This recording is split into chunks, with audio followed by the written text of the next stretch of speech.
टनवाला यार और गिरदोनवाह में मूसलाधार बारिश का सिलसिला कई घंटों से जारी है। तेज बारिश के बायस शहर के आम शाहराहों पर कई फुट पानी जमा हो गया है। इस बारे में जानते हैं बोल न्यूज़ के नुमाइंदे ओज़ैन खानज़ादा से। ओज़ैन, आगाह कीजिएगा, क्या सूरत हाल है टंडोला यार में?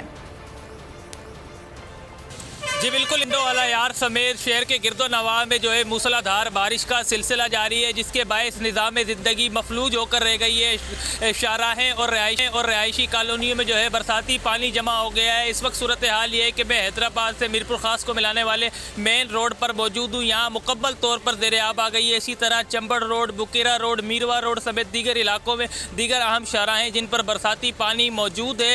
इस वक्त सूरत हाल ये है कि रहायशी कॉलोनियों में भी बरसाती पानी दाखिल हो गया है। पिछली गुज़िश्ता बारिशों में हमने देखा कि शहरियों ने नकल मकानी की, ताहम इस वक्त शहरी जो है नए स्पेल से खौफजदा है, क्योंकि बारिश का पानी ताहाल घरों में मौजूद है। इस वक्त बारिश बरस रही है। और शुक्रिया ओज़ैन खानज़ादा। मैं हूं जैस्मीन मंजूर और आप मुझे देखेंगे सिर्फ बोल पर।